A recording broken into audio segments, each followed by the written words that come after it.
todas y todos. Bienvenidos a este conversatorio titulado ¿De cuándo acá campesinos? Un conversatorio organizado por el Banco de la República, sede Tunja. Y pues justamente queremos empezar por agradecer a Diana Sandoval y a Ada González del Banco de la República, sede Tunja, por convocarnos, por organizar este conversatorio, que pues como ustedes lo ven por el título, es sobre un tema fundamental para la coyuntura reciente de este país, ¿no? Pensar y discutir sobre el campesinado colombiano. Entonces, pues agradecerles a ellas y quiero empezar, por supuesto, con que nos presentemos aquí los tres que estamos en este momento, que empiecen mis colegas y amigas Natalia y Maite presentándose rápidamente. Bueno, buenos días a todos y todas. Muchas gracias por estar hoy aquí acompañándonos en este conversatorio. Muchas gracias al Banco de la República, sede Tunja, por la invitación. Sin duda es un tema de gran relevancia para la coyuntura política nacional. Mi nombre es Natalia Robledo, yo soy antropóloga de la Universidad Nacional de Colombia. Mi maestría y mi doctorado son también en antropología. Y vengo trabajando ya desde hace varios años en temas rurales y campesinos. Hola, buenos días a todos y todas. Muchas gracias por acompañarnos hoy. Un placer encontrarme con Natalia y con Julio conversando sobre este tema pues, que nos interesa a los tres y que sin duda es vital, digamos, una discusión vital que involucra, digamos, como las luchas de amplios sectores de la población rural colombiana. Soy profesora del Departamento de Antropología de la Javeriana, antropóloga con una maestría en Historia de la Universidad Nacional y un doctorado en Ciencias Sociales. Y he trabajado principalmente con movimientos sociales y población campesina del suroccidente colombiano. Bueno, y buenos días de nuevo. Mi nombre es Julio Arias Vanegas, soy antropólogo también, terminando un doctorado en antropología y llevo un tiempo largo trabajando en los llanos orientales de Colombia, en temas diversos y por supuesto pues relacionados con el mundo rural, con el mundo campesino, y pues vamos a hablar un poquito sobre eso justamente en este conversatorio. Y bueno, también para introducir un poco, para enmarcar un poco el conversatorio en la historia reciente de este país, yo creo que es clave que mencionemos una serie de temas. Pues primero, el hecho de que el banco con sede Tunja nos esté convocando tiene que ver con la preocupación del banco, el Banco de la República, por pensar lo campesino en su diversidad histórica y en su diversidad regional en un país tan complejo como Colombia. Y también tiene que ver con que hay un grupo de antropólogos, antropólogas, historiadoras, que desde hace un rato están discutiendo, conversando alrededor del uso cambiante de la categoría de campesino, cambiante en términos regionales, en términos espaciales, pero también históricos en este país, y que se han venido preocupando por entender cómo lo campesino, el campesinado ha sido concebido, representado por distintos actores del mundo estatal, de las políticas públicas, de distintas organizaciones, pero también cómo distintos pobladores rurales a lo largo del tiempo y en distintos lugares se han también autoidentificado, concebido o no como campesinos. Y por supuesto que estas distintas concepciones desde distintos sectores o distintas autoidentificaciones tienen que ver con procesos, con historias de lucha, de movilización agraria y campesina muy importantes en un país con una profunda desigualdad y exclusión social, y una exclusión y desigualdad que en particular han vivido los habitantes de un mundo rural tan complejo, tan diverso, ¿cierto? Y parte importante, valga la pena decirlo, de estas discusiones se está materializando ahora, discusiones que han dado estos colegas, amigos, antropólogos, historiadores en distintos espacios, se está materializando ahora en un nuevo volumen de la Revista Colombiana de Antropología. Natalia, Maite, junto con nuestro colega Vladimir Montaña, están editando un nuevo volumen de la Revista Colombiana de Antropología que lleva precisamente este título de Cuándo acá campesinos. A propósito, pues para hacerle publicidad, todavía está abierta la recepción de artículos hasta enero del año entrante, y haciéndose estas preguntas, justamente estas preguntas de corte histórico, de corte etnográfico también, sobre las concepciones y la autoidentificación del campesinado. Y hay que situar pues este conversatorio, esto que estoy señalando, una publicación como la que va a venir en la Revista Colombiana de Antropología, pues en un contexto muy particular, en un contexto reciente en Colombia, donde de nuevo afortunadamente se ha visibilizado no solamente la población campesina, sino en general el mundo rural y en general el problema de la tierra en este país. Y por supuesto que esto tiene que ver con dinámicas globales, con dinámicas transnacionales, pues podríamos mencionar, por ejemplo, muy importante, las luchas de un movimiento transnacional como la Vía Campesina, luchas que, por ejemplo, se han visto materializadas en un proceso muy interesante, tremendamente clave, que es la Declaración de los Derechos de los Campesinos en el marco de la Organización de las Naciones Unidas, que además en el 2018, hace 2 años, si no estoy mal, octubre, noviembre del 2018, ya fue oficializado en las Naciones Unidas, y que valga la pena más mencionar, el gobierno colombiano, que es este gobierno actual,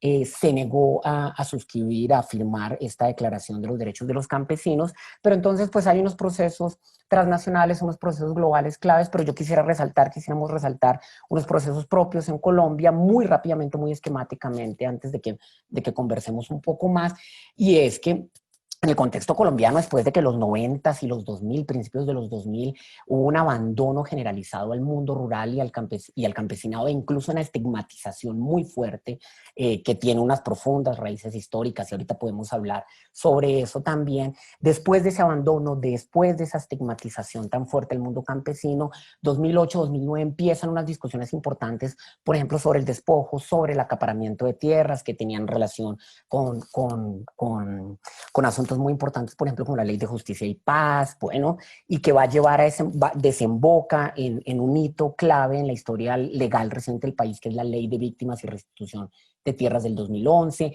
luego el proceso de negociación de paz del 2012 al 2016 con la antigua guerrilla de las FARC va a situar el problema de la tierra en el centro, ¿no? No en vano es el primer punto de los acuerdos.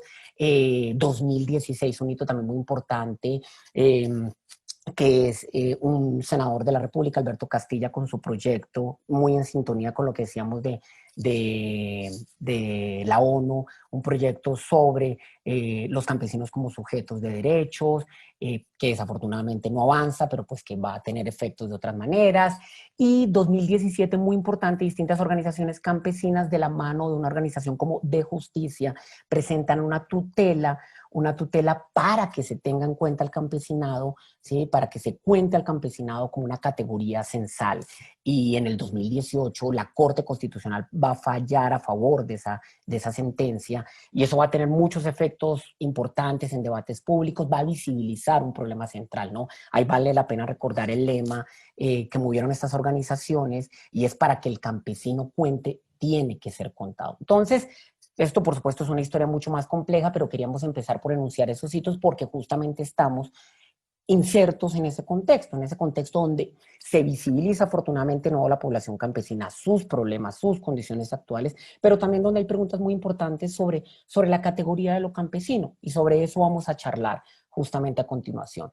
Precisamente quiero empezar a preguntarle a mis colegas, a las dos, a Maite y a Natalia, quienes han hecho investigaciones hace mucho tiempo, históricas también, no solamente antropológicas, sobre la categoría del campesino. Natalia, por ejemplo, su tesis de doctorado abarca desde finales del siglo XVIII, ¿sí?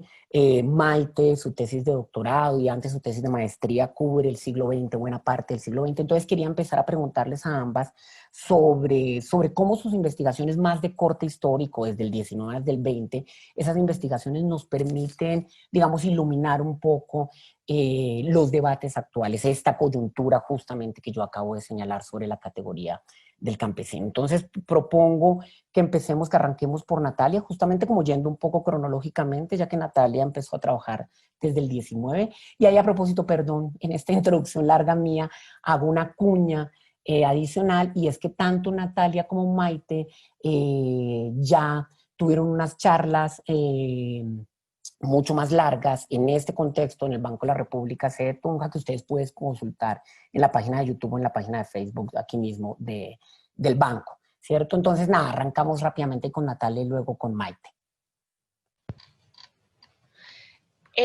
Bueno, entonces, pues tal vez lo que tiene sentido es empezar como por la investigación.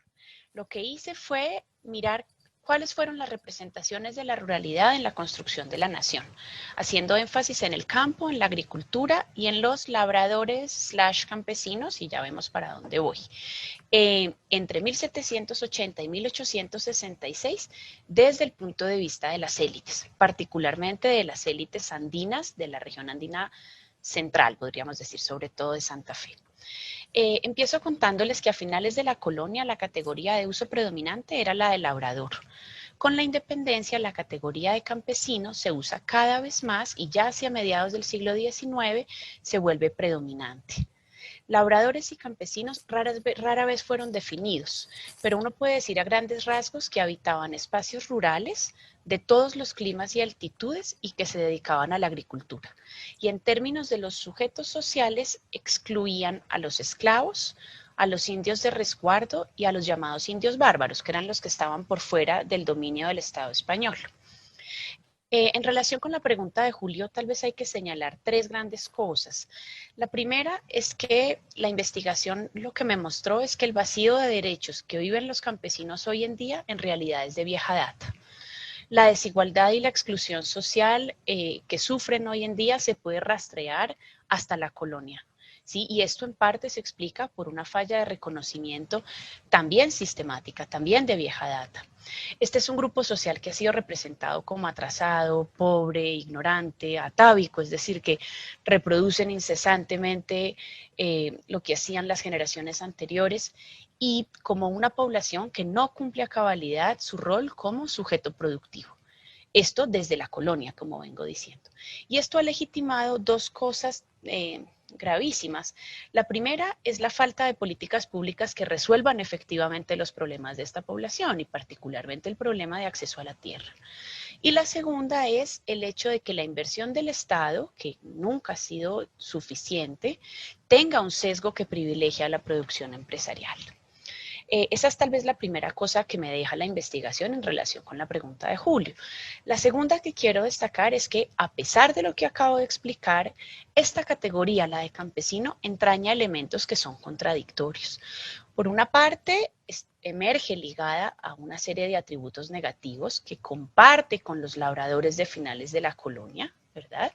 Pero por otra parte, es una categoría que refleja un cambio en la mirada y que, digamos, ese cambio es posterior a la independencia. ¿A qué me refiero? Si bien en el fondo se trataba de los mismos sujetos, los labradores devinieron en campesinos en el ámbito de la representación. Digamos, en la práctica era la misma población, pero la manera como era descrita, las imágenes que se construyeron sobre ella, sí cambió de manera importante. Los labradores y los campesinos tenían los mismos defectos, ¿sí? Defectos, me refiero no necesariamente a que los tuvieran, pero en todo caso a que se los atribuían. Estamos hablando en términos de la representación social. Pero lo que sí hubo, que es muy importante, fue un desplazamiento de la culpa.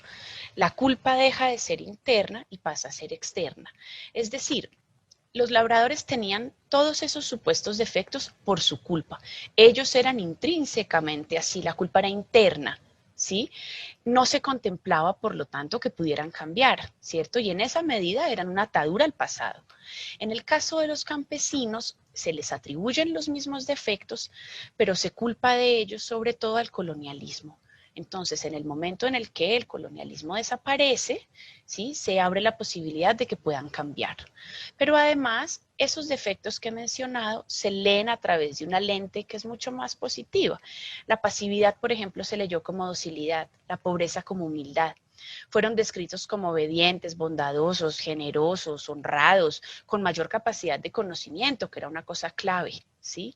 Desde el punto de vista de las élites, esos atributos que acabo de mencionar, lo que facilitaban era su dirección, su modelamiento como sujetos productivos. Entonces, a pesar de lo contradictorio de la categoría, la imagen que proyecta es positiva, ¿sí? No porque cumplan a cabalidad con su rol como sujetos productivos, sino porque tienen la capacidad, ¿sí?, de llegar, digamos, de alcanzar ese potencial con la dirección adecuada. La dirección, pues, que se asumía que tenía que venir de parte de las élites. Esto permitió que la categoría contribuyera a los procesos totalizantes que requería la construcción de la nación. Por ser una categoría económica que se centraba en lo productivo, no se enfatizaban en las no se enfatizaban las diferencias raciales o geográficas o de clase. Es decir, y esto creo que tiene mucha relevancia para los procesos de reconocimiento que estamos viviendo hoy, la categoría tuvo un carácter aglutinador, ¿sí? Abarcó sujetos que antes habían pertenecido a mundos muy distintos y creo que ahí residió en buena medida su fuerza. Como resultado de esto, esta categoría fue funcional al mito de la armonía racial, que es como lo describe Maritza Lazo, que exaltaba el mestizaje, en la práctica el mestizaje que conducía al blanqueamiento, pero lo cierto es que los campesinos fueron cada vez más descritos como mestizos, ¿sí? Y esto, digamos que facilitó que los argumentos racialistas fueran cuestionados. Siguieron estando presentes, de acuerdo, pero cubiertos con el barniz de lo políticamente correcto. Y otro resultado de esto es que en la segunda mitad del siglo XIX se dieron los primeros pasos tendientes a consolidarlos como un elemento importante de la identidad nacional. A mediados de siglo, por ejemplo, Manuel Ancísar los describió como la población fundamental, y luego con la economía del tabaco y particularmente con la del café, se consolidó esta idea. Y tal vez la tercera idea grande que quiero destacar en relación con la pregunta que planteaba Julio, es que en el siglo XIX y en el XX lo que uno puede encontrar tristemente es un distanciamiento entre lo que se dice y lo que se hace. La representación que estudié para el siglo XIX lo que muestra es que en las últimas décadas de la colonia y en las primeras décadas del siglo XIX, la representación es tremendamente negativa y son sujetos que son tratados en correspondencia, ¿verdad? En la segunda mitad del siglo XIX, en cambio, la representación es más benigna, pero esto no impide que perduren los procesos de exclusión social y de desigualdad social que vienen desde la colonia, y creo que eso es en buena medida lo que vemos hoy en día. Entonces, tal vez me interesa dejar la idea de que la desvalorización del campesinado es un hecho y es de vieja data, pero no se ha dado siempre de la misma manera, ni en la misma medida, y muchísimo menos se ha afrontado de la misma forma. Entonces, la pregunta no es si hay una falla de reconocimiento, yo creo que en eso hay consenso. La pregunta es cómo resolverla, ¿sí? Cómo resolverla. Y creo que para eso mirar este asunto con una perspectiva histórica puede complejizar el análisis. Tal vez eso sería.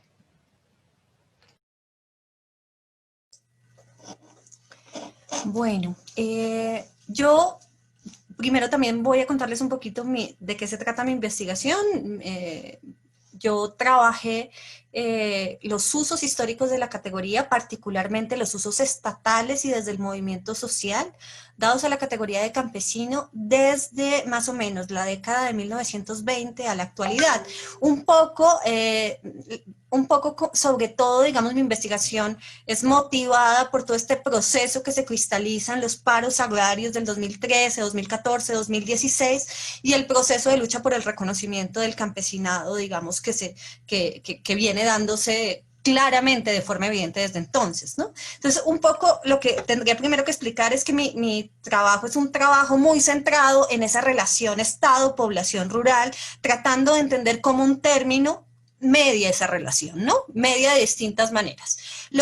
¿Por qué me inicio en la década de 1920? Porque a mi modo de ver, digamos, aunque hay procesos que le anteceden, lo que ocurre desde la década de 1920, lo que vemos es que un término que venía siendo usado en el lenguaje de las élites, como ya bien lo ha planteado Natalia desde el siglo XIX e incluso desde finales del siglo XVIII, y que hacía parte como de los lenguajes cotidianos en muchas partes del país, de alguna manera se incorpora el lenguaje institucional en forma de regulaciones, políticas estatales y distintos, digamos, instrumentos, ¿no?, para hacer legible a la población rural. Y al mismo tiempo, ese término se convierte en un término clave en procesos de articulación y movilización social de sectores de la población rural, ¿no?, colombiana. Entonces, digamos, un poco lo que yo veo es que precisamente en esa década de 1920, cuando hay una movilización muy intensa, ligada también como a la presencia de corrientes de izquierda en el país, se empieza a posicionar la categoría como una categoría articuladora, tanto de lo que podríamos llamar obreros agrícolas, peones de hacienda, colonos, digamos distintos sectores de la población rural, y que ese proceso de movilización, digamos, de alguna manera deriva, digamos, uno lo que encuentra es que en la República Liberal vemos como claramente ya hay un intento, digamos, del Estado, desde las instituciones del Estado, por incorporar la categoría de campesino al lenguaje institucional, particularmente en los programas de reforma agraria, en todas las discusiones, digamos, que la acompañaron, pero también la categoría termina siendo usada como una categoría para designar a una población que debe ser intervenida, ¿sí? En ese momento que debe ser mejorada, pero que posteriormente debe ser modernizada, después desarrollada y en su última versión, digamos su versión más reciente, empresarizada. Entonces esas dos dimensiones aparecen, digamos una noción clasista del campesinado, sin que necesariamente campesino sea equivalente a una clase, puede aparecer como una clase, pero también como un sector aliado de la clase obrera. Y al mismo tiempo como una categoría poblacional, ¿no? De intervención social y bajo una noción de carencia, ¿no? Que de alguna manera, como lo muestra la investigación de Natalia, ya la vemos desde el siglo XIX, ¿no? Incluso desde antes. Lo que un poco me deja la investigación es como que los momentos en que aparece con fuerza la categoría, o en que es modificado su sentido, hace parte de esfuerzos de contención política, a mi modo de ver. ¿Sí? Digamos que no se puede desligar del todo de esos intentos de contención política. Eso lo vemos, digamos, más claramente, el periodo en que se ve más claramente el uso de la categoría para asignar una población objeto de las políticas estatales, y a una población, digamos, que se moviliza en la década de los 50 y después, sobre todo, en el Frente Nacional, ¿sí? Ahí vemos la aparición de una serie de instituciones y políticas dirigidas directamente a la población rural y precisamente cuando la gente empieza a movilizarse muy fuertemente bajo la bandera de la NUC, demandando tierra, lo que vemos es que junto al pacto de Chicoral, digamos, lo que vemos es un giro en las políticas de desarrollo rural, y eso coincide con un cambio en el uso estatal de la categoría, que coincide con un achicamiento, diría yo, de la categoría, ¿sí? La categoría deja de nombrar, digamos, termina excluyendo en el lenguaje institucional a los campesinos sin tierra. ¿Sí? Y estos campesinos sin tierra se hacen legibles como pobres, digamos, desde la noción de pobreza, mientras el campesino termina equivaliendo al pequeño productor rural. Y esto lo vemos como va avanzando, y en la década de los 90 lo que vemos es más que la categoría incluso va desapareciendo y va siendo reemplazada por la de pequeño productor, y hoy el pequeño empresario o pequeño emprendedor agrícola, digamos, dentro de las políticas de desarrollo rural, o se hace elegible para demandar derechos al Estado a través de otro tipo de categorías ligadas a discursos transicionales, humanitarios, multiculturales, como víctima, desplazado, familias en extrema pobreza, digamos, claro, con algunos momentos, digamos, sobre todo en las negociaciones con la insurgencia, de donde la categoría reemerge en gran medida gracias a la movilización social. También han habido otros usos, digamos, que no mencionaría aquí, están, digamos, los desarrollo más en la otra charla que di, pero, digamos, lo que me parece fundamental entender aquí es, en ese sentido, es que la categoría recoge muchas experiencias de lucha cotidiana y social de la población rural, ¿no? De experiencias de larga data, ¿no? Y en ese sentido, digamos, es una categoría que permite articular memorias. Eso me parece clave para entender su vigencia hoy. Lo segundo es que es una categoría que es capaz de articular a sectores sociales muy diversos, pero que también está construida en una tensión hoy con otras categorías sociales. Un segundo elemento que es clave de entender aquí es cómo esa desaparición de la categoría, entonces, como les mencionaba, está ligado a procesos de contención política, pero también de regulación social de la población que vive en el campo, ¿no? Como tratando de orientar prácticas sociales, prácticas productivas y prácticas políticas. Digamos, como que eso es clave entender, digamos, que esas categorías con las que la población rural ha sido clasificada han hecho parte de ese esfuerzo, ¿no? Implican siempre, digamos, de alguna manera un proyecto construido desde ciertos sectores sobre lo que debería ser la población rural, ¿no? y cómo debería articularse a distintas dinámicas económicas, políticas, culturales de la nación. En tercer lugar, yo querría decir que desde esta mirada histórica uno lo que puede encontrar es que para entender lo que está pasando hoy, lo que uno tiene que entender también es que hay una experiencia que ya mencionaba Natalia de desvalorización, de exclusión social muy profunda, ¿no es cierto? Digamos, una experiencia de alguna manera de una serie de proyectos, de luchas que de alguna manera no se han consolidado, no se han cristalizado, y que eso permite entender también cómo de alguna manera esta categoría permite evocar esas demandas tanto actuales como pasadas, digamos, como que hay una serie de demandas en juego. Y finalmente yo creo que es central para entender lo que está pasando hoy también el contexto en que esto está ocurriendo, ¿no? Y una de las cosas que vemos hoy es que no solamente la gente está luchando porque lo reconozcan como campesino y como tal le asignen derechos, sino que está planteando un desplazamiento en los usos, en las nociones reconocidas desde el Estado de lo que es ser campesino, ¿no? Y ese desplazamiento pasa por definir al campesino como un grupo culturalmente diferenciado. A mi modo de ver, eso no lo podemos entender por fuera del multiculturalismo colombiano, ¿sí? Y por fuera de una cultura política, digamos, que creo que no es solo de Colombia, que, digamos, lleva a experimentar a la gente, digamos, a los sectores particularmente que han sido más excluidos, que una condición necesaria para luchar por derechos, para que se les reconozcan derechos, muy en la línea de lo que ya María Clemencia Ramírez estudió sobre el movimiento cocalero, es ser reconocido por la Constitución, ¿no? Estos dos elementos, ¿no? Este elemento de reconocimiento constitucional, pero este elemento también del multiculturalismo, creo que nos ayuda a entender lo que está pasando, y que ahí hay un desplazamiento muy fuerte que puede implicar que otros elementos de la noción de campesino de alguna manera pierdan fuerza, ¿no? Habría que ver qué tanto la noción clasista, racializada, pero también la noción, por ejemplo, del campesino como cliente de servicios estatales, tiene lugar en esta nueva noción que están apuntalando algunas organizaciones campesinas, o que tanto, digamos, esos viejos elementos pueden diluirse, ¿no? Ese es un reto al que, digamos, nos enfrentamos.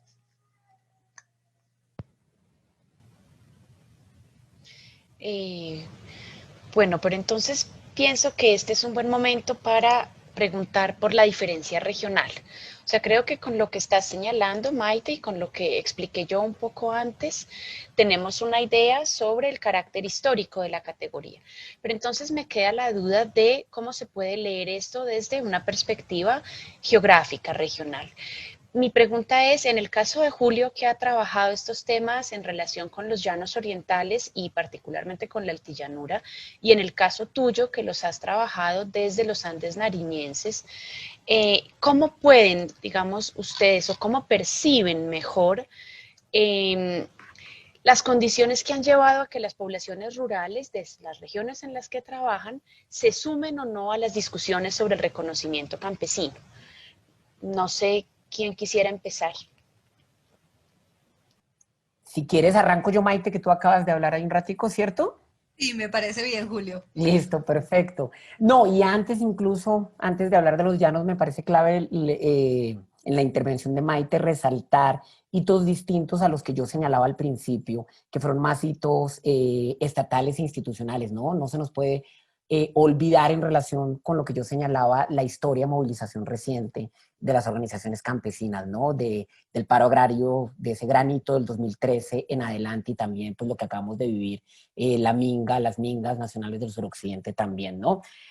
Bueno, quería resaltar eso. Y sí, en efecto, yo llevo un tiempo trabajando en los llanos orientales y quiero empezar por aclarar a qué me refiero yo con los llanos o a qué llanos voy a mencionar en este momento, de esa región tan inmensa y tan diversa, ¿no? Sobre la cual hemos generado unas imágenes muy, muy simplistas desde el centro del país. Me voy a referir en particular a eso que se llama, digamos, como el llano adentro, como el llano lejano, que se refiere al oriente del Meta, al sur del Casanare, al sur de Arauca y a todo el Bichá, y en particular, ahorita lo mencionaba Natalia, a lo que desde hace un par de décadas máximo se conoce como la altillanura. la altillanura colombiana, que es más o menos la mitad del departamento del Meta y todo el Bichada.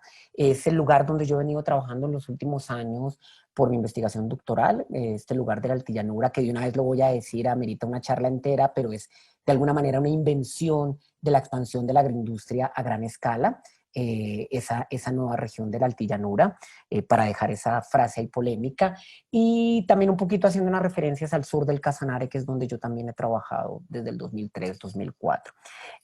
Y que estos lugares que he mencionado son lugares muy distintos a otras partes de esa gran región de los llanos, al piedemonte metense, al piedemonte casanareño, pero por supuesto también muy distinto a una subregión que a veces conectamos mucho con los llanos, que es el Ariari en el occidente del departamento del Meta, una región muy distinta a esto que yo voy a mencionar. Y y además de esto quiero resaltar otra cosa. A mí esta pregunta de cuándo acá campesinos me parece una pregunta muy potente y una pregunta muy potente para hablar desde los llanos orientales, porque cuando yo empecé a trabajar, ahorita les decía en el 2003-2004, desde distintos sectores, desde distintos lugares, desde el Estado, desde las políticas estatales, desde ONGs, había, digamos, como un lugar común y era pensar que en ese llano lejano, en ese llano adentro, no había campesinos, que había otro tipo de población rural, pero que no podía ser categorizada como campesino. Y aquí yo les podía dar muchos detalles de lo que yo veía en ese momento, pero pues no hay lugar. Pero también muy interesante, cuando yo hacía trabajo de campo en el sur del Casanare, también con trabajadores de llano, con vaqueros del mundo ganadero, me encontraba que ellos no se autoidentificaban como campesinos en ese contexto, 2003, 2004, 2005, sino que veían al campesino como aquel habitante, por un lado, del altiplano cundiboyacense, o también como a ese habitante de los llanos, pero que ocupaba como un lugar más marginal, que no era ese trabajador del llano, ese vaquero asociado a la ganadería, y ahorita los voy a mencionar un poco. Y veo un cambio muy grande frente a ese primer momento en el que yo trabajaba, con otro momento que es 2013, 2014 en adelante, y es que en ese momento sí se empieza, por utilizar esta palabra fea, a campesinizar los llanos, ¿cierto? A pensar los llanos como una región también de campesinos. Entonces, para mí la pregunta es ¿por qué antes no y por qué ahora sí? Así diciéndolo en términos muy, muy simplistas. Y muy rápidamente, muy esquemáticamente, ¿por qué no? ¿Sí? ¿Por qué no eran pensadas estas poblaciones rurales como campesinas? Lo voy a hablar un poco desde el Estado, de haciendo una investigación de trabajo de archivo desde los años 60, 70 en adelante, y también no solamente trabajo de archivo, sino también historia oral, que está muy articulada con mi tesis de doctorado. Empiezo a encontrar algo muy interesante, que la manera en cómo se configura el Estado, un Estado colonizador en esa parte, en el llano adentro, la manera en que se configura ese Estado colonizador, lo hace situando en el centro, ¿sí?, de su proyecto colonizador a la ganadería extensiva, ¿sí? Y a una ganadería extensiva que tiene al hato como el centro, ¿sí?, de las formas de propiedad y de las relaciones de propiedad, de las relaciones laborales de la región. Y muy rápidamente, ¿qué es un hato? ¿Sí? Un hato no es simplemente, digamos, como una unidad delimitada de tierra, sino en principio un conjunto muy grande de reses, de vacas, que permite el dominio de un terreno muy, muy extenso. Y en ese sentido, lo que hace el Estado colonizador en esta zona, a diferencia, y ahí el trabajo comparativo es muy importante con otras zonas de colonización, es, ¿sí?, impulsar la ganadería extensiva, y en la medida que impulsa la ganadería extensiva y que impulsa a los grandes hatos ganaderos, también su esfuerzo central está de manera muy interesante en poder controlar la población indígena, ¿cierto? En controlar los conflictos, además, entre indígenas y colonos ganaderos. Y ahí entonces el papel muy importante de instituciones como el INCORA, que mientras en otro lado está en programas extendidos al mundo campesino, aquí el centro es la creación de reservas y de resguardos más adelante. Primero de reservas, que es un tema fascinante, y más adelante de resguardos indígenas, justamente para confinar, para contener a esta población en el marco de la expansión de la agroindustria, de la expansión de la ganadería extensiva. Eso entonces es algo que quiero insistir, y en ese proceso es muy interesante además cómo desde la mirada estatal, que yo creo que es algo que se articula con lo que estaba señalando Maite ahorita en su intervención, cómo desde la mirada estatal otras formas de propiedad, otras formas de trabajo con la tierra quedan marginadas e invisibilizadas. Y digo que se cruza mucho con lo que estaba señalando Maite, porque lo que yo encuentro en los documentos y en la historia oral de los 70s y 80s es que en efecto otras formas de propiedad sí, que se salieran de la pequeña propiedad, del minifundio, del trabajo en una unidad determinada, ¿cierto? De pensar poblaciones que fueran móviles, de poblaciones que fueran a la vez pescadores, agricultores, trabajadores de estos grandes hatos, todas esas poblaciones y esas otras formas de propiedad quedaban por fuera de la mirada estatal de lo campesino. ¿Sí? Simplemente no cabían. Alguien me lo decía, un funcionario del INCORA tremendo, muy trabajador de esta zona, conocedor del terreno, me decía, pues es que yo pongo lo de campesino en comillas, porque para mí un veguero, alguien que cultiva en las vegas de los ríos, pues eso no es un campesino allá en los años 70 y en los años 80. Entonces, de verdad estoy siendo muy esquemático, pero quiero insistir sobre todo que se construyó entonces una mirada muy limitada, muy excluyente, como parte de estos procesos de colonización y como parte también de la formación de lo que yo llamaría un Estado colonizador, en esa parte de los llanos muy distinta al Estado colonizador del Ariari. Y para ser muy esquemático, porque sí, porque entonces del 2010-2013 empieza a cambiar esto y empieza a cambiar no solamente desde el Estado, sino también muy interesante, desde esos vaqueros, desde esos trabajadores de llano, desde ese mundo rural también. Y creo que también se articula con varias cosas que ha señalado Maite, pero también con cosas que yo creo que no le hemos prestado mucha atención, ¿sí?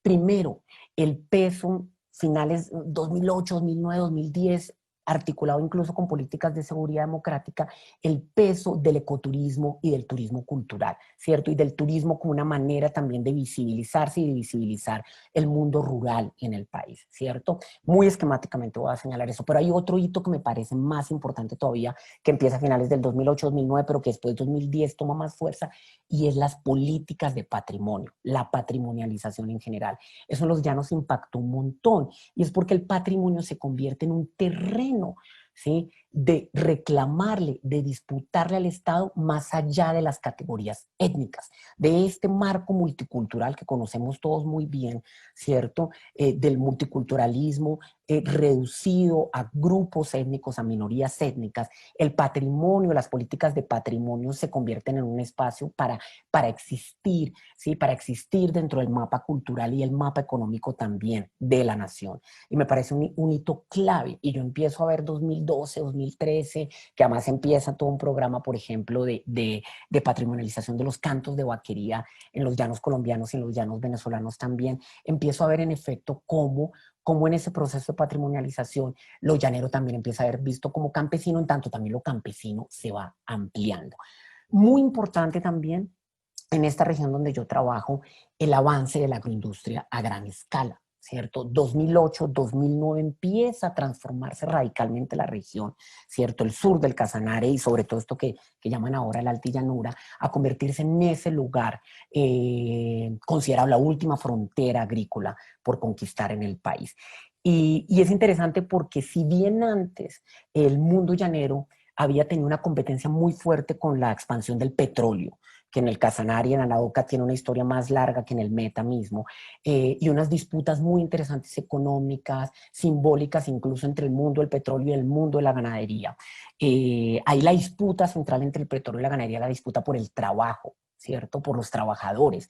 Lo que empieza a ocurrir con la avanzada de la agroindustria a gran escala, palma, caucho, pero incluso con el programa de Colombia Siembra de arroz, por ejemplo, lo que empieza a ocurrir es una disputa por la tierra, ¿sí? Y por cómo trabajar la tierra, ¿sí? Y una disputa muy fuerte entonces, donde lo campesinado se vuelve central. Y otro elemento clave, estoy demorándome mucho acá tal vez en esta historia sintética, es que en ese contexto del paso de la agroindustria a gran escala y de decir que esta es la última frontera por conquistar, ocurren una serie de cosas que son un poco contingentes, azarosas también, y es que el INCODER, junto con otras instituciones del Estado, empiezan a declarar que mucha gente en los llanos son ocupantes de baldíos, son ocupantes indebidos de baldíos, ¿sí? Y la gente de los llanos, desde grandes ganaderos hasta pequeños ganaderos, empiezan a tener una movilización muy fuerte de defensas de sus tierras, de decir, mis tierras no son baldíos.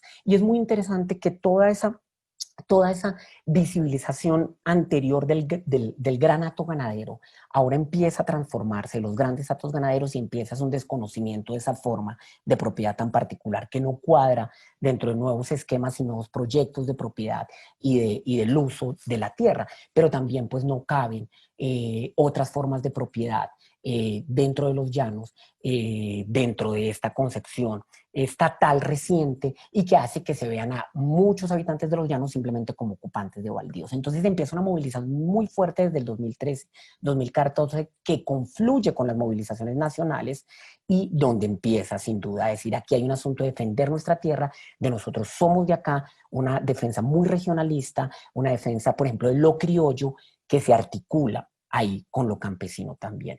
Y último, para señalar, para ir cerrando esta historia, que no sé si me estoy alargando tal vez, es que en la medida además de que el Estado colombiano empieza a incentivar la colonización empresarial de la altillanura y del sur del Casanare, es decir, los empresarios son los que tienen que llegar acá. En la medida en que se empieza a hacer una publicidad muy grande, interesante, también eso termina promoviendo una colonización de pequeños campesinos, ¿cierto? Y de pequeños campesinos que además llevan una historia muy larga también de desplazamiento y una historia muy larga desde los años 50 en esta parte del país de desplazamiento asociado a conflictos por la tierra en otras regiones, en otros lugares, pero también de violencia.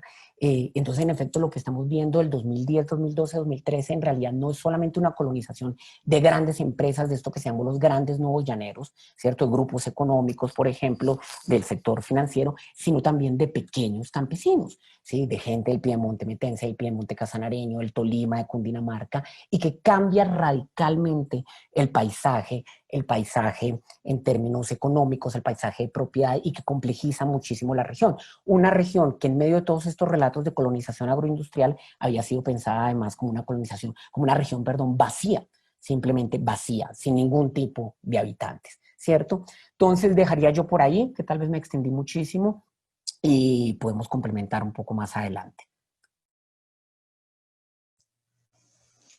Muchísimas gracias, Julio. Me parece súper enriquecedor el panorama como que nos ofreces y digamos, nos dejas, digamos, muy claro a través de tu trabajo un poco como la importancia de estas miradas localizadas, ¿no? Para entender un poco cuáles son esas historias detrás de los usos de la categoría campesina y cómo se ligan a configuraciones regionales. Creo que eso es fundamental.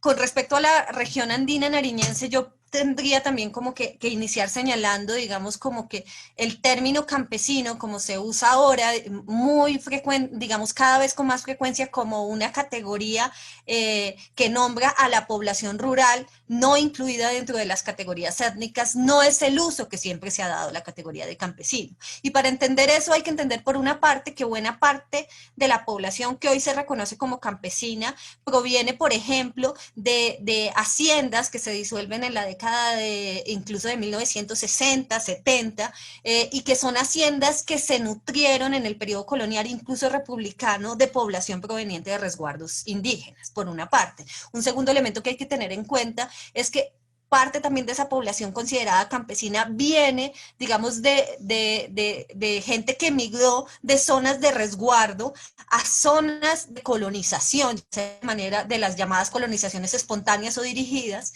y que al colonizar nuevos espacios, dejan de ser reconocidos como indígenas y pasan a ser reconocidos como colonos y en algunos casos con el tiempo como campesinos. Entonces, eso digamos como que también problematiza como el uso de la categoría y al mismo tiempo, digamos, hay que entender que estos resguardos indígenas desde el periodo, como ocurrió con los resguardos de muchas partes del país, desde el periodo colonial y durante el periodo republicano, en distintos momentos, digamos, estos resguardos integró población considerada mestiza o blanca, ¿no? Digamos, de alguna manera esto para señalar que la categoría de campesino o indígena no necesariamente, esto no quiere decir que no pueda funcionar así, diferencia a la gente en relación con su origen, ¿no? Y en segundo lugar, como entender que muchas veces la movilidad espacial implicaba también una movilidad categorial, ¿sí? Dentro de la misma persona. La persona al desplazarse a través de un espacio terminaba siendo moviéndose a través de distintas categorías. Un segundo elemento a tener en cuenta es que la categoría de campesino, sobre todo en la década de los 50 y 60, 70, hasta parte de los 70 sobre todo, que es toda esta momento de fuerza, que toman fuerza las políticas de modernización y luego del desarrollo en el marco del Frente Nacional y de la Alianza para el Progreso, termina nombrando como una etapa, ¿no?, de superación. El campesino nombra a quien supera la condición indígena, ¿no? Y esa es una historia muy compleja porque no implicaba un cambio en el origen, sino un cambio en la relación con la tierra, no en su acceso a la tierra de forma colectiva, a forma individual o en sus, digamos, formas de articulación al mercado, ¿no? En tercer lugar, hay que tener en cuenta, para entender esto, que en la década de los finales de los 60, 70, cuando se conforma la NUC y empieza toda esta movilización, la categoría de campesino, como ocurría en muchas otras partes del país, no solamente cobijaba a la población que hoy diríamos es campesina, sino también a población que hoy identificamos como parte de los grupos étnicos. Entonces era una categoría, digamos, transversal a la etnicidad o a la raza, y esto es un elemento importante, y que ese proceso de diferenciación solo se consolida, digamos, se empieza a consolidarse desde los 70, en parte por rupturas dentro del movimiento, pero también por políticas institucionales. El Estado también, desde el Estado, ¿no?, se produce de alguna manera esa frontera, y particularmente en el caso de la zona andina nariñense, esto ocurre porque al mismo tiempo que se frena la reforma agraria, recuerden, en el 72 con el Pacto de Chicoral, y uno ve las cifras de tierra desde entonces a campesinos en la zona andina nariñense, disminuyen muchísimo. En Nariño, en esta zona, se acelera el proceso de reconocimiento de resguardos indígenas de origen colonial y posteriormente de reconocimiento de resguardos indígenas no coloniales, ¿sí? Entonces eso genera, digamos, una experiencia de trato desigual con el Estado, y de alguna manera la categoría de campesino y de indígena terminan nombrando rutas distintas de acceso a tierra y a derechos sociales, ¿sí? Y finalmente creo que hay que tener en cuenta, para entender el proceso de hoy, es un poco también lo que está pasando, no solamente con Nariño, sino con otras regiones del país, y es este proceso de reprimarización de la economía. Aquí viene todo el desarrollo de grandes proyectos minero-energéticos, y también el tema de la imposibilidad de asignar tierra en parques naturales, en zonas de reserva, que es algo que afecta mucho a Nariño por la zona andina por la altura. Y digamos un poco lo que termina encontrando mucha de esta gente es que no es suficiente tener el derecho a la tierra, sino también el derecho al territorio, que pueden tener tierra, pero si se les pone una minera al lado, van a haber un deterioro fundamental del valor de esa tierra y de las posibilidades de reproducir su vida social, cultural, política en ese escenario, ¿no? Entonces yo creo que esto, en anclaje con procesos de movilización y articulación rural, nacional y global, como la vía campesina, permite, digamos, como que el tema del territorio se convierta en central en las luchas campesinas de gente de Nariño hoy, y que en ese punto, digamos, busquen una salida precisamente apelando a una diferencia cultural, pues en Colombia, a través del multiculturalismo, los derechos territoriales pasan por la diferencia cultural. Eso es, digamos, como lo que yo podría aportar desde esa lectura regional. Bueno, yo quisiera finalmente aprovechar, digamos, que estamos aquí para una pregunta, digamos, para que soltemos unas ideas muy breves, ya nos queda poco tiempo, sobre qué implicaciones tanto Natalia como Julio ven, digamos, un eventual reconocimiento de derechos a los campesinos en la Constitución colombiana. ¿Qué implicaciones creen que podrían tener para la población y efectos para la población rural, y efectos quizás no solamente para la población, sino más allá, digamos, para la manera en que se piensa el desarrollo y la diferencia en nuestro país?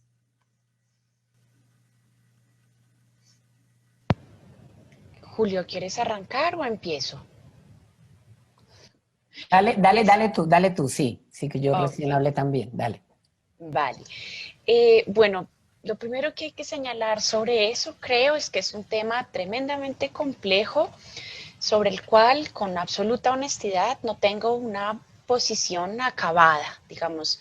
Sigo teniendo dudas, sigo teniendo preguntas, hay elementos ahí que, digamos, que los pienso, pero que todavía no puedo como llegar a una conclusión definitiva, digámoslo así.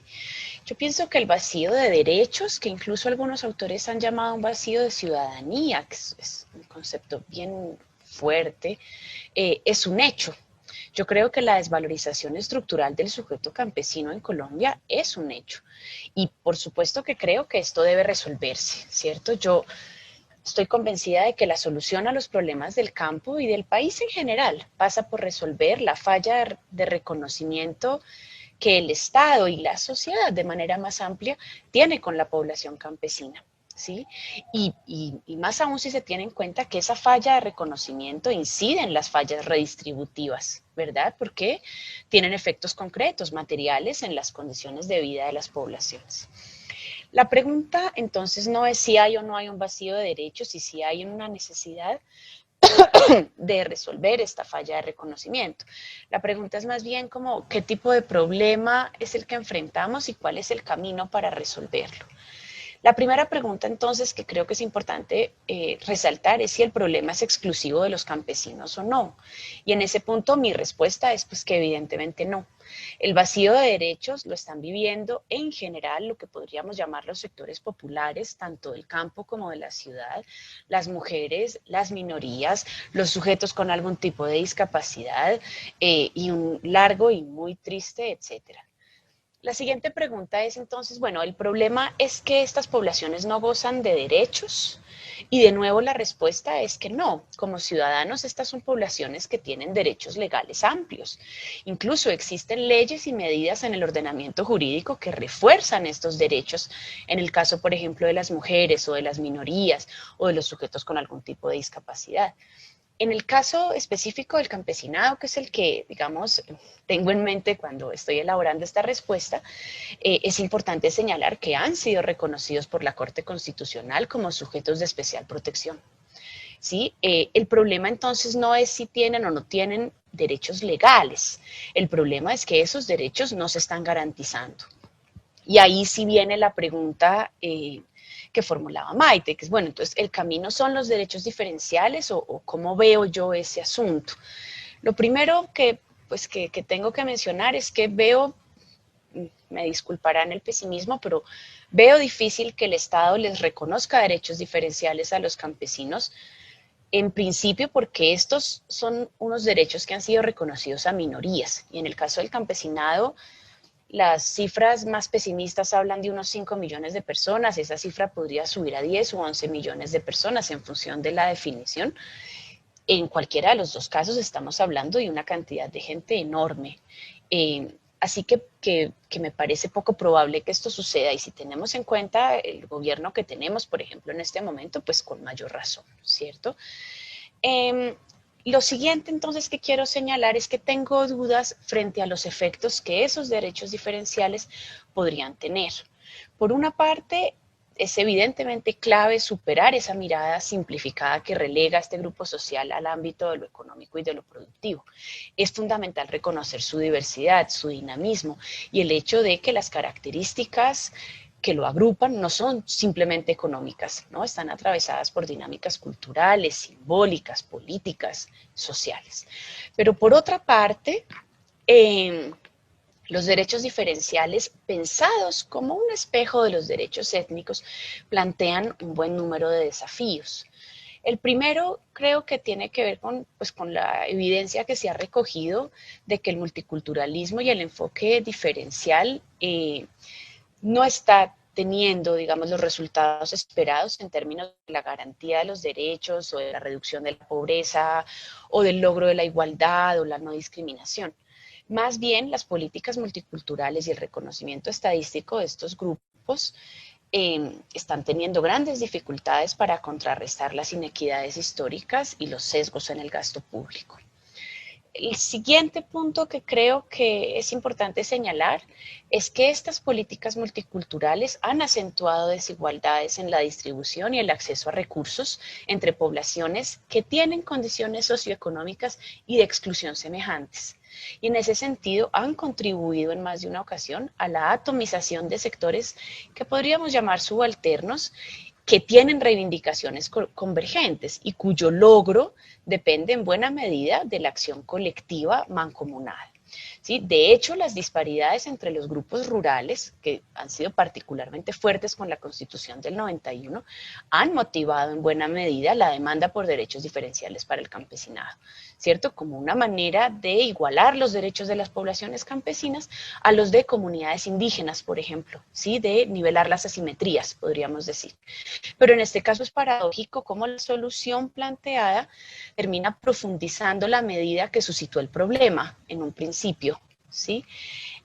La tercera idea que quiero señalar es que este es un tipo de derechos con el que se corre el riesgo de que haya un reduccionismo que yo no creo que le ayude en nada a la garantía de los derechos de esta población. Se corre el riesgo de encasillar lo campesino como un universo autocontenido, podríamos decir, ¿no? Tradicional, que se tiene que preservar.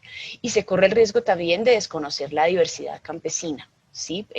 Regional, social, económica, política, étnica, cultural. Otra idea que creo que muestra el tamaño del desafío que tenemos, es que puede como invisibilizar un poco la participación de los habitantes o de los sujetos campesinos en economías y en actividades que no se tienen por campesinas, ¿no? Así como incluso en procesos extraprediales que pueden ser del orden local, nacional o de escala global. Y finalmente, y es tal vez la que más no sé cómo decirlo, me emproblema a la hora de pensar los derechos diferenciales como la solución a la falla de reconocimiento del campesinado, es que creo que es tremendamente problemático que el Estado sea el que defina qué es un campesino y en esa medida, ¿quién puede acceder a derechos diferenciales? Yo creo que es importante preguntarse, y en esto sí que es desde una perspectiva antropológica, por la pertinencia de fijar la identidad y la cultura a una serie de atributos que amarran al campesinado a marcadores de diferencia avalados por el Estado, ¿sí? De entrada porque creo que esto va en contravía de la heterogeneidad y la diferenciación interna que se busca reconocer en un principio con los derechos diferenciales. Esto nos lleva a cuestionar dónde queda la agencia, dónde queda la autonomía, dónde queda la autodeterminación, que han sido tan claves para garantizar la permanencia de este grupo social en un mundo cambiante, con un sesgo anticampesino y en el cual ha habido no sé cuántas premoniciones, ¿no? Relativas a su desaparición. ¿Sí? Yo pienso que esta es una población que se ha mantenido vigente gracias a su capacidad de adaptación, de resiliencia, de resistencia. Y creo que es tremendamente problemático que el Estado fije sus características, ¿no? Que el Estado defina esos marcadores de diferencia y un poco fuerce por la vía de negarles los derechos diferenciales a estas poblaciones a permanecer o a hacer de cuenta que permanecen de una determinada manera. ¿Sí? Eso me parece tremendamente complicado. Entonces, digamos, para redondear, creo que es clave reconocer que los campesinos no son solo sujetos económicos y productivos, es clave reconocer que el país tiene una deuda histórica con ellos, es clave reconocer que hay una falla de reconocimiento sistemática que está jalonando, ¿no? Que se mantenga, que se perpetúe la exclusión social y la desigualdad social de un grupo que es tremendamente importante para el país, pero creo que es importante seguir discutiendo cuáles son las mejores maneras para avanzar en ese sentido. En mi caso particular, digamos que entiendo las consideraciones que hay en torno a las demandas por los derechos diferenciales. Entiendo, por ejemplo, que no están surgiendo de manera homogénea en todo el país, sino en regiones en donde hay una serie de situaciones interculturales muy concretas y en esa medida pues considero absolutamente legítimas sus demandas en esa dirección, pero creo que sí es importante seguirlo discutiendo, seguirlo mirando, porque digamos, traer los derechos diferenciales como un espejo del multiculturalismo étnico, justo en el momento en el que se están planteando serias dudas frente a este concepto, incluso a su articulación en el contexto de la globalización neoliberal, pues es tremendamente problemático. Sí, tal vez esa sería mi respuesta. Pues Maite y Natalia, yo creo que Natalia ya ha señalado varios asuntos clave, realmente importantes para esta discusión. Yo quisiera igual empezar por resaltar algo, y es que creo que es importante valorar las disputas recientes, toda la movilización reciente, porque por un lado ha habido una visibilización frente a años, a décadas recientes de marginación, ¿no? Ha habido entonces una visibilización de la población rural en Colombia, y yo creo que también se ha disputado de manera significativa algo que resaltaba ahorita Natalia, y es esa mirada productivista, esa mirada economicista. Yo creo que eso es no sé si estoy siendo muy optimista, pero creo que mmm, las organizaciones campesinas de distintas partes del país, no solamente las más visibles, han logrado retar hasta cierto punto esa mirada productivista. Creo que también ha habido se ha abierto, por algo que señalaba Natalia también, se ha abierto mucho más el debate alrededor del multiculturalismo y de los derechos diferenciados en Colombia. Es decir, a pesar de que hay esta preocupación de la culturalización o del culturalismo alrededor del mundo campesino, creo que hay mucha conciencia en las organizaciones campesinas y en esa articulación entre organizaciones campesinas y el mundo académico, de cuestionar eso, ¿no? Y de debatir ese multiculturalismo, y un multiculturalismo, como señalaba también Natalia, un multiculturalismo que ha sido neoliberal en el contexto colombiano. Creo que también me parece interesante que ha habido frente a cuestionar esas miradas reduccionistas, productivistas y economicistas, la salida no necesariamente ha sido, desde muchas organizaciones y desde muchos sectores campesinos, no ha sido necesariamente el culturalismo, sino también decir es que somos en términos políticos, ¿no? Aquí hay unas reivindicaciones políticas profundas, ¿cierto? Y lo que queremos resaltar es cómo esa relación esa relación particular con la tierra tiene que ver también con una posición política particular. Luchas por la soberanía, luchas por la autonomía, sí, que son de carácter político profundo y que por eso incomodan tanto, digamos, al establecimiento colombiano, ¿no? Sí, porque la disputa en última es una disputa política, ¿cierto? Teniendo en cuenta todo eso, yo resaltaría muy rápidamente, muy rápidamente, frente a estas posibles efectos, implicaciones de este reconocimiento. Primero, pues obviamente, y desde mi perspectiva, trabajando, acompañando procesos en los llanos, es bueno cómo se va a entender, ¿sí? O cuál va a ser el lugar de las profundas diferencias en este país, en el mundo rural y en el mundo campesino, ¿cierto? En una noción que está afortunadamente siendo abarcante, siendo más incluyente que excluyente, igual cómo se van a entender esas profundas diferencias, por supuesto sin esencializar esas diferencias y sin caer en una reproducción que simplemente es útil para la economía naranja, para el turismo y para ciertas versiones ligeras del patrimonio de Colombia, país de regiones, ¿no? Y de ese gran mosaico de diversidad. Pero igual, cómo entender unas profundas diferencias, y diferencias que son respecto a lo que yo he querido insistir mucho, respecto a formas de propiedad, a la manera particular en que se entiende el trabajo y la relación entre el trabajo con la tierra y nuestra autoidentificación, ¿cierto? Y por esa vía también de relaciones muy complejas entre el mundo campesino y el mundo indígena. Y un mundo, como Maite ha señalado y que yo tal vez no lo insistí mucho, para los llanos es muy claro, un mundo que fue fracturado en medio de estas políticas de colonización, ¿cierto? En la manera como operó ese Estado colonizador, ¿cierto? Que fracturó, que dividió a ese mundo llanero, ese mundo indígena, y justamente la región del llano adentro, de ese llano lejano, fue leído como una región no campesina, en tanto en una región de indios, ¿cierto? De indios y de vacas, ¿no? Desde muchas miradas simplificadoras y homogenizadoras del Estado. Entonces, de nuevo, como,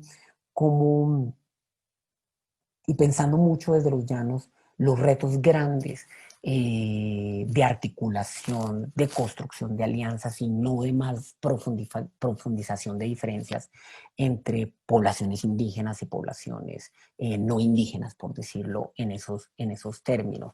Y por supuesto, pues yo creo que es la gran pregunta, la que se la hacen todos, y para mí es muy vital, acompañando tantas cosas en los llanos y aprendiendo tantas cosas en los llanos, y es la pregunta por la relación de estos procesos de reconocimiento con, pues, la redistribución de la tierra, y de la tierra entendida de manera amplia, la tierra también como territorio, ¿no? Y como una pregunta, pues, que es eminentemente política. Y ahí yo creo, pues, que eso va más allá de lo que le interese o haga el Estado, y de lo que están haciendo realmente las organizaciones y la gente en el campo hoy en día. Entonces yo lo dejaría por ahí para no alargarme mucho más. No sé, Maite, que quisiera complementar en eso. Natalia. Yo agradezco muchísimo Tanto lo que ha dicho Natalia como lo que ha dicho Julio, yo creo que los dos ofrecen como un balance adecuado para comprender un poco tanto los dilemas que implica, digamos, las luchas por el reconocimiento del campesinado, como también las posibilidades, ¿no?, que engendra. Y yo agregaría, digamos, algunas posibilidades adicionales. Más allá, también tengo dudas, por lo menos por el momento, digamos, a que efectivamente ese reconocimiento se dé, ¿sí? Sin embargo, desde el Estado, digamos, central. Sin embargo, yo creo que han habido cambios en algunos, digamos, a nivel local, a nivel departamental, en algunas instituciones, digamos, también, digamos, en ese sentido, yo creo que no se puede decir que hasta que no haya reconocimiento no ha pasado nada, sino yo creo que ha sido un proceso que de alguna manera sí ha generado algunas dinámicas también dentro del Estado, de manera desigual, discontinua, pero hay unos cambios. Yo creo que ese, digamos, hay un elemento importante a tener en cuenta ahí. Un segundo elemento que yo destacaría, que creo que es clave, es que en torno a esas luchas, sean efectivas o no, se está dando un proceso de articulación, así como también de fronteras, ¿no?, organizativas, ¿no? También genera esos dos dilemas, tiene esas dos posibilidades. Sin embargo, en algunas regiones, no en todas, puede permitir, por ejemplo, una articulación política en condiciones más balanceadas entre indígenas, campesinos y afrocolombianos. No en todas las regiones. Esto no se aplica, digamos, habría que verlo en cada contexto. Un tercer elemento que yo pienso que sí es un aporte fundamental de esto es empezar a entender la dimensión territorial de los campesinos, de la población campesina. Yo creo que un daño fuertísimo ha sido pensar que los grupos étnicos tienen relaciones territoriales, culturalmente mediadas, y que el campesino solo se relaciona con la tierra a través del trabajo. Y yo creo que eso es fundamental como base, más que de derechos culturales, de derechos políticos como los que mencionaba Julio. Es decir, creo que lo que está en juego es también la posibilidad de las poblaciones rurales, se cataloguen o no como étnicas o no, de poder decidir sobre los usos y el ordenamiento del suelo. Creo que ese es un elemento clave que está ahí en juego, ¿sí? Precisamente en un contexto de deterioro ambiental tan fuerte como el que estamos viviendo y donde el proyecto económico, digamos, se impulsa la agroindustria, como tú lo mencionabas, Julio, pero también la gran minería que ponen, digamos, que implicarían cambios drásticos. Entonces yo veo esas posibilidades, creo que ha puesto en la escena pública como el debate sobre lo campesino. Sin embargo, también en ciertos contextos ha ayudado a profundizar fronteras. No se están inventando ahora porque, como decíamos, ya es una historia larga que las ha ido tejiendo, pero puede agudizar y llevar a confrontaciones fuertes. Pero hay que tener en cuenta que esta lucha hay que ver qué pasa con el reconocimiento global, porque esa idea de lo campesino como grupo, como población rural no étnica, es muy particular del contexto colombiano. No está necesariamente en el proyecto de la vía campesina, y eso me parece importante, quizás, que nos puede llevar a repensar los alcances del multiculturalismo. Yo pienso que no hay que votar el multiculturalismo, sino repensarlo profundamente y repensar el lugar de la diferencia como garante cultural, como garante de derechos territoriales, de derechos políticos, como los que tienen los grupos étnicos. Con eso, digamos, concluiría. Yo creo que con esto, no sé, Natalia, si quieres cerrar, pues yo creo que ya con esto se nos acabó el tiempo. Entonces, pues nada, quería cerrar, agradecerles a todos pues por esta conversación, pero que sin duda tiene mucha tela que cortar, ¿no? Es una discusión muy larga, lástima que el tiempo no nos da, y agradecerles a todos, a Julio, a Natalia de mi parte. Sí, no, igual, darles las gracias a todos y todas por habernos acompañado en este rato largo discutiendo sobre estos temas. Esperamos más que, digamos, llegar a conclusiones muy específicas, abrir una serie de preguntas, ¿no?, de reflexiones por parte de todos ustedes para participar en el debate y en la discusión, para ir construyendo miradas, posiciones y para ir entendiendo que las problemáticas campesinas le atañen al país en su conjunto, ¿sí? Los problemas del país pasan por la cuestión campesina y es absolutamente relevante tener discusiones como estas. Y bueno, pues mucho gusto. No, sin duda, y en efecto yo creo que cada uno simplemente presentó como un abrebocas de su trabajo, los tres que estuvimos acá, pero espero que poniéndonos a hablar a los tres habíamos tenido de todos modos como un panorama general histórico, regional, y esperamos que pues hayan dejado preguntas para el público. Y pues nada, les agradecemos muchísimo por habernos acompañado en este rato, y de nuevo agradecer al Banco de la República, sede Tunja, y a Ana Sandoval y a Ada González por este espacio, y por lo menos de mi parte espero poderlos acompañar en otra ocasión. Entonces nada, mil gracias, buen día para todos y todas. Buen día. Buen día.